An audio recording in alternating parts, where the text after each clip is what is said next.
के इस वीडियो में हम स्वरों का वर्गीकरण पढ़ेंगे। स्वरों के वर्गीकरण में स्वरों के भेद स्वर मुख्य रूप से 3 प्रकार के होते हैं। स्वर के मुख्य रूप से 3 भेद होते हैं। नंबर 1 ह्रस्व स्वर, नंबर 2 दीर्घ स्वर और नंबर 3 संयुक्त स्वर। ह्रस्व, दीर्घ और संयुक्त स्वरों के 3 भेद हैं। ह्रस्व स्वर छोटा, छोटी, छोटा ऊ, री, ये ह्रस्व स्वर हैं, इन्हें ह्रस्व स्वर कहते हैं।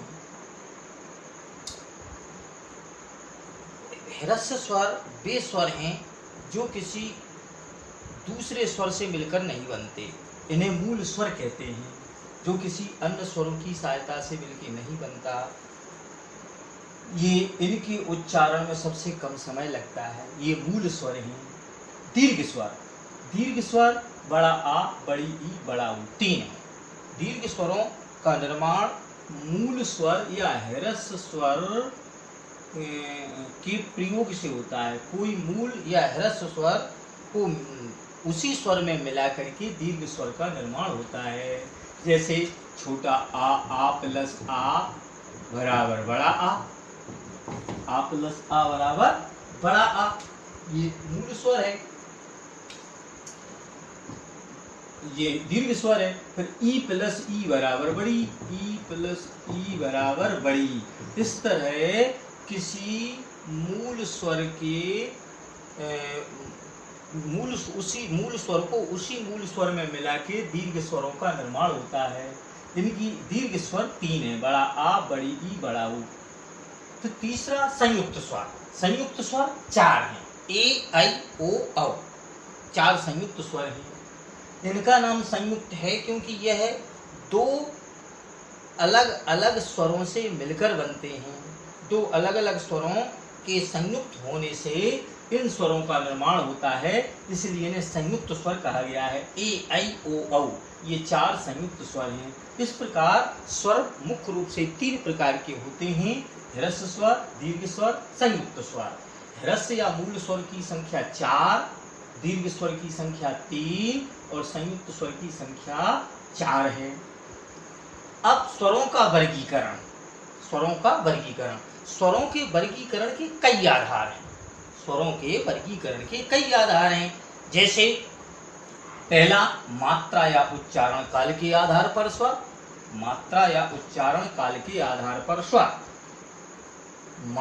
इस आधार पर स्वर के 3 भेद हैं। मात्रा या उच्चारण काल के आधार पर स्वर के 3 भेद हैं। नंबर 1 ह्रस्व स्वर, नंबर 2 दीर्घ स्वर, नंबर 3 प्लुत स्वर। ह्रस्व, दीर्घ और प्लुत, मात्रा के आधार पर 3 स्वर। ह्रस्व स्वर छोटा, छोटी, छोटा और री, इन्हें मूल स्वर कहते हैं। इनके उच्चारण में 1 मात्रा के बराबर समय लगता है, अर्थात जिन स्वरों के उच्चारण में सबसे कम समय लगे उन्हें ह्रस्व स्वर कहते हैं। इन्हें एक मात्रिक स्वर भी कहा जाता है। नंबर 2 दीर्घ स्वर या द्विमात्रिक स्वर। जिन स्वरों के उच्चारण में ह्रस्व स्वर से दुगना समय लगता है, ऐसे स्वर दीर्घ स्वर कहे जाते हैं। मात्रा के आधार पर जो दीर्घ स्वर हैं, इनके उच्चारण में ह्रस्व स्वर से दुगना समय लगता है। बड़ा आ, बड़ी ई, बड़ा ऊ, ए, आई, ओ, औ। मात्रा या उच्चारण काल के आधार पर दीर्घ स्वरों की संख्या 7 है। जबकि मूल रूप से दीर्घ स्वर 3 है, बड़ा आ, बड़ी ई और बड़ा ऊ, ये 3 ही मूल रूप से दीर्घ स्वर हैं। तीसरा प्लुत स्वर की कोई ध्वनि नहीं है। प्लुत स्वर का प्रयोग वैदिक काल में अधिक होता था, हिंदी में इस ध्वनि का प्रायः अभाव है। प्लुत स्वर में जब प्लुत स्वर का प्रयोग प्रायः किसी को बुलाने के लिए, किसी को पुकारने के लिए, किसी को संकेत आदि के लिए किया जाता है। यह एक ध्वनि है, इसका कोई ध्वनि चिन्ह नहीं है। बस किसी को पुकारने के लिए किसी दीर्घ स्वर के बाद 3 का अंक लगा दिया जाता है। दीर्घ स्वर के बाद जब 3 का अंक लगा दिया जाता है, ये हिंदी के 3 हैं, तो 3 का अंक लगाने से इस स्वर की ध्वनि 3 मात्रा के बराबर रिक्त होगी, क्योंकि प्लुत स्वर का उच्चारण 3 मात्रा के बराबर होता है, इसलिए इसको त्रिमात्रिक स्वर भी कहा जाता है। किसी भी दीर्घ स्वर के बाद 3 का अंक, ये हिंदी का 3 का अंक है, 3 का अंक लगाने से ये प्लुत ध्वनि हो जाती है, और इस तरह हम इसका उच्चारण करेंगे।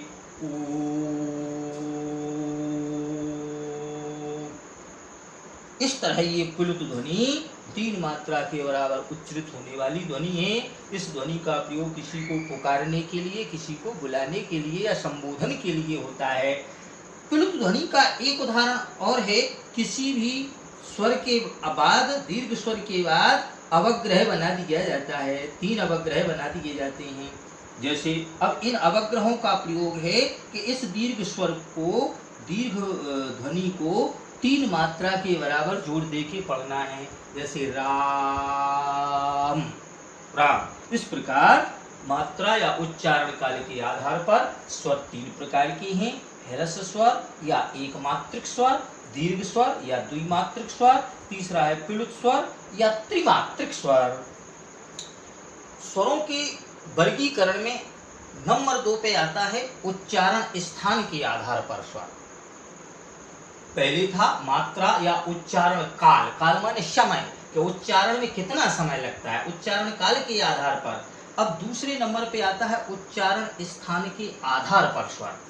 तो उच्चारण स्थान के आधार पर स्वर 6 प्रकार के होते हैं। उच्चारण स्थान के आधार पर स्वर 6 प्रकार के होते हैं।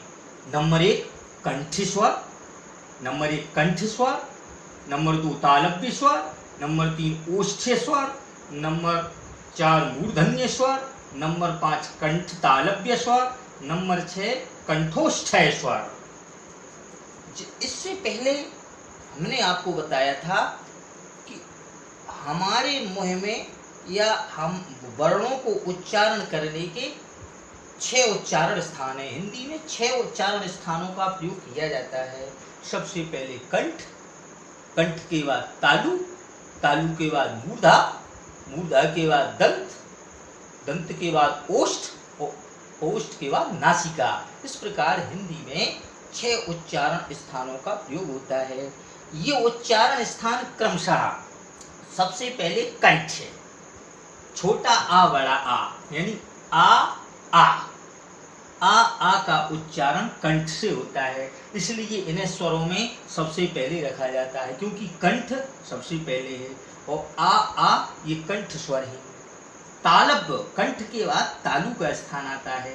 तालव्य स्वर में ई, छोटी बड़ी, ये तालव्य स्वर हैं, इसलिए छोटा बड़ा आ के बाद छोटी बड़ी का स्थान है।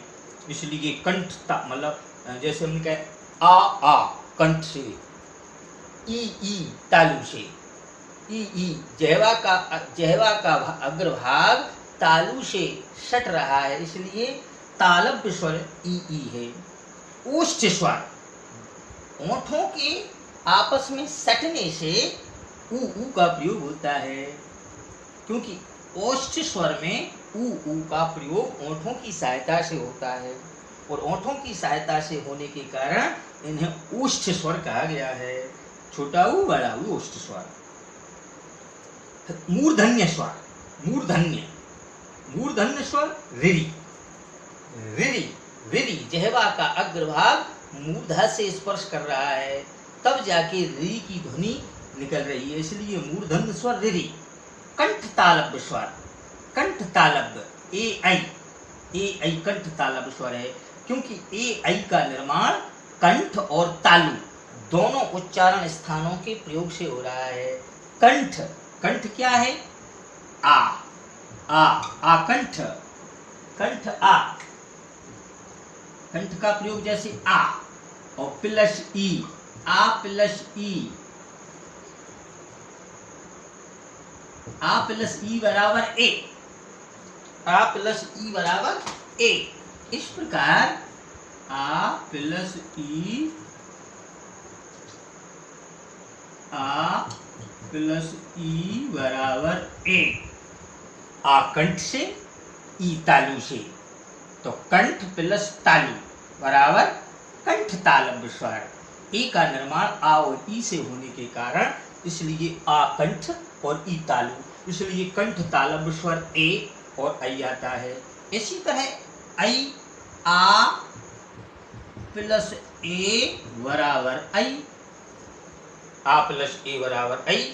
इस तरह ए आई कंठ तालव्य स्वर कहे गए हैं।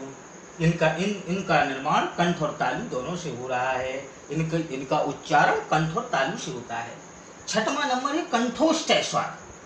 कंठोष्ठ, कंठ प्लस ओष्ठ, अर्थात जिन स्वरों का उच्चारण कंठ और ओठ दो उच्चारण स्थानों की सहायता से हो उन्हें कंठोष्ठ स्वर कहते हैं।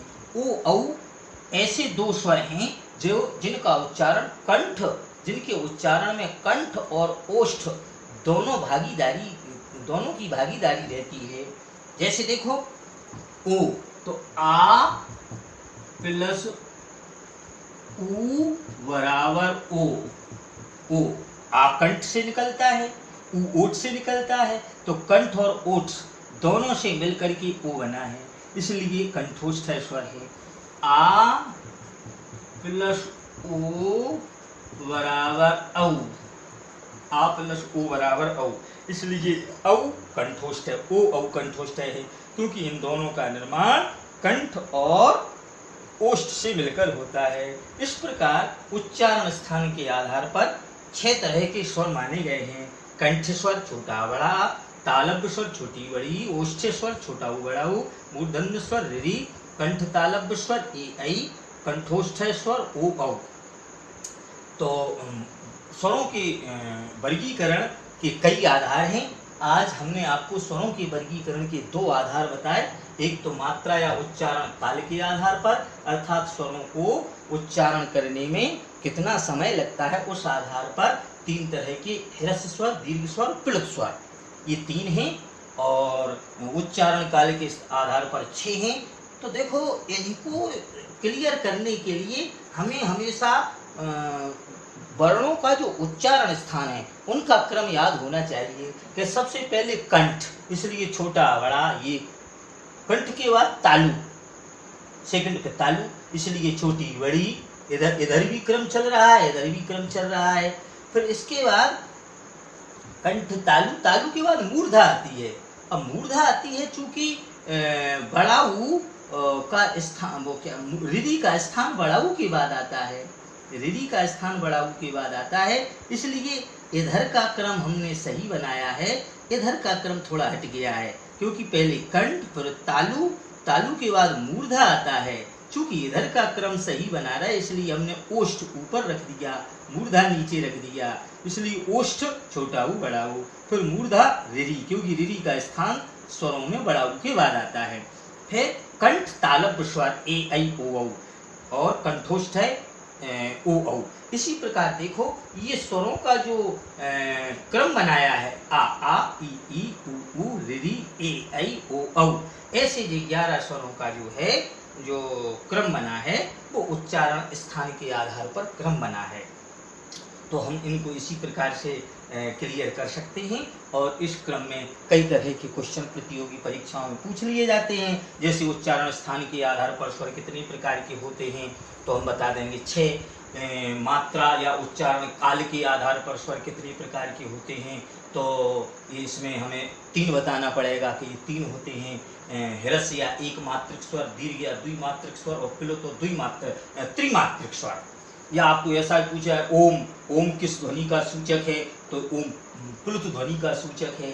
इस प्रकार राम लिख दिया जाए, राम किस ध्वनि का सूचक है, तो बता दिया जाएगा राम प्लुत ध्वनि का सूचक है।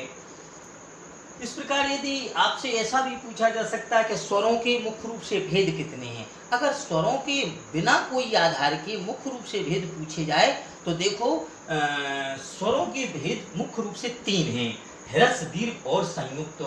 11 स्वरों को इन 3 भेदों में डिवाइड कर दिया है।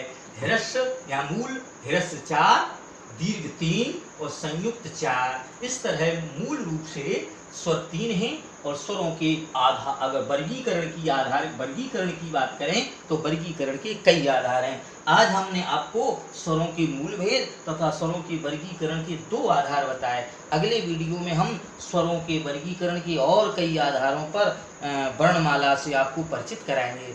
आज के लिए इतना ही काफ़ी, और अगर आपको ये वीडियो अच्छा लगे तो आप लोग लाइक करिए। नमस्कार।